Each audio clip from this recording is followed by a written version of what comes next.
السلام علیکم ورحمۃ اللہ وبرکاتہ۔ دوستوں، امید کرتا ہوں آپ خیریت سے ہوں گے۔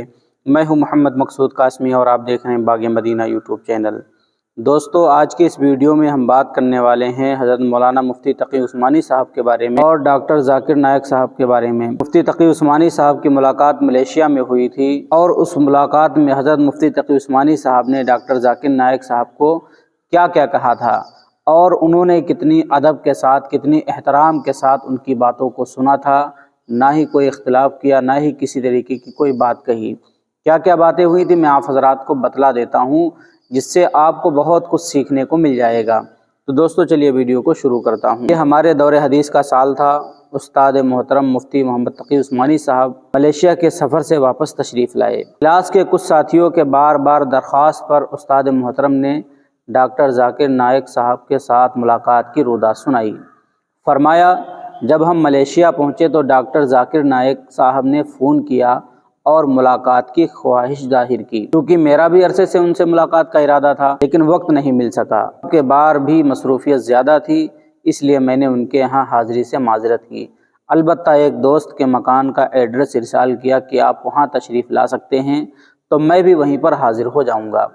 وقت مقررہ پر ہم اس مکان پر پہنچے۔ ڈاکٹر صاحب بھی تشریف لائے تھے۔ ابتدائی ملاقات میں نے ان کے ساتھ ہمدردی اور افسوس کا اظہار کیا کہ ہندوستانی حکومت نے ان کی شہریت ختم کر دی۔ انہی باتوں میں نے ان سے کہا کہ کھانے کے بعد میں آپ سے تنہائی میں بات کرنا چاہتا ہوں۔ کھانے کے بعد ہم دوسرے کمرے گئے۔ وہاں میں نے ان سے بات چیت شروع کرتے ہوئے کہا کہ عرصے سے میرے دل میں چند باتیں تھیں کہ آپ سے عرض کروں۔ میں سمجھتا ہوں کہ تقابل ادیان کے موضوع پہ آپ مجھ سے زیادہ علم رکھتے ہیں، اس لیے اگر کوئی مجھ سے کہے کہ عیسائیت پہ مجھ سے مباحثہ کرے تو میں یہی کہوں گا کہ اس موضوع پہ آپ ڈاکٹر ذاکر نائک صاحب سے مباحثہ کیجئے، وہ مجھ سے زیادہ جانتے ہیں۔ حالانکہ استاد جی کی ایک کتاب عیسائیت کیا ہے کافی مقبول کتاب ہے، جس کو پڑھ کر کئی عیسائی اسلام بھی قبول کر چکے ہیں۔ آگے میں نے کہا کہ آپ اس لحاظ سے بھی مجھ سے بہتر ہیں کہ آپ کے ہاتھ پر کئی غیر مسلم اسلام قبول کر چکے ہیں۔ اسی طرح بین الاقوامی فورم پر اسلام کی تبلیغ کرنا آپ کی بہت بڑی خدمت ہے۔ استاد جی نے فرمایا کہ جب آپ کسی ایسے شخص سے بات کریں جن کی بعض باتیں درست ہوں اور بعض غلط، تو پہلے درست اور اتفاقی باتوں کا تذکرہ کریں تاکہ ان کو محسوس ہو کہ آپ کو ان کی ذات سے عداوت نہیں ہے، لیکن چند باتیں ایسی ہیں جن میں آپ کو غلطی پر سمجھتا ہوں، میں ان کی نشاندہی کرنا چاہتا ہوں، لیکن ان باتوں سے پہلے آپ یہ یاد رکھیے کہ جب کوئی بندہ اپنے متعلقہ میدان سے باہر قدم رکھتا ہے، جس میدان میں ان کو مہارت نہ ہو بلکہ اس کے تخصیصی موضوع سے باہر ہو، تو اس میدان میں قدم رکھنے سے انسان ٹھوکریں کھاتا ہے اور ان سے غلطیاں ہوتی رہتی ہیں، جن کے سبب علماء اثر ان کے خلاف ہو جاتے ہیں اور اپنے تقریر و تحریر میں لوگوں کو ان غلطیوں کی نشاندہی کراتے ہیں۔ انجام کار یہ شخص رفتہ رفتہ مٹ کر قصے پارینہ بن جاتا ہے۔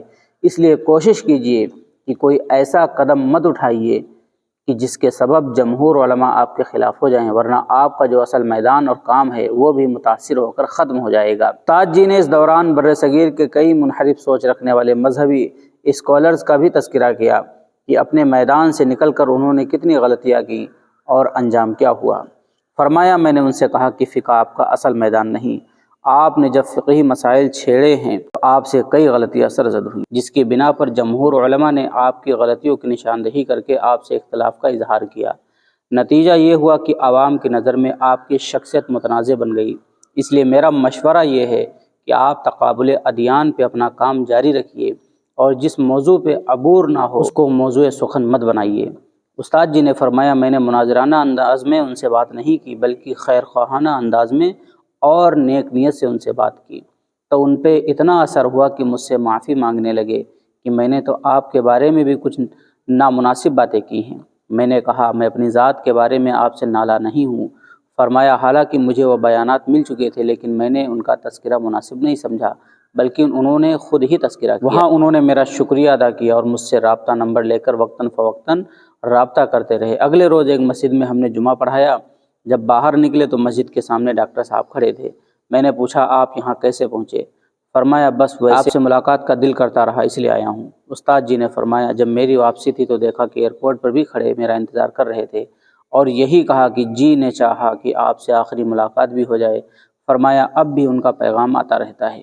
اس مکالمے کو اس لیے یہاں شیئر کر رہا ہوں کہ شاید آج کل کے نفرت زدہ فضاؤں میں اس مکالمے سے کسی کو محبت کی خوشبو ملے اور بات کرنے کا سلیقہ آئے۔ منقول از مفتی منیر احمد طارق کراچی۔ تو یہ تحریر تھی، انہوں نے ذکر کیا ہے ذاکر نائک صاحب کا اور مفتی تقی عثمانی صاحب کا۔ واقعی اس کے اندر بہت ساری چیزیں ہمیں سیکھنے کو ملی ہیں کہ اگر کسی کی اصلاح بھی کرنی ہے، کسی کو سمجھانا بھی ہے، تو اس کو سلیقے سے سمجھایا جائے، سلیقے سے بتایا جائے، تب سامنے والے کے اوپر اثرات پڑتے ہیں۔ اب آپ حضرات کا اس کے متعلق کیا کہنا، نیچے کمنٹ کر دیجیے، اور پہلی بار چینل پر آئیں تو سبسکرائب کر لیجیے۔ چلیے دوستو، پھر ملتے ہیں انشاءاللہ جلدی کسی نئے ویڈیو میں کسی نئے ٹاپک کے ساتھ۔ السلام علیکم ورحمۃ اللہ وبرکاتہ۔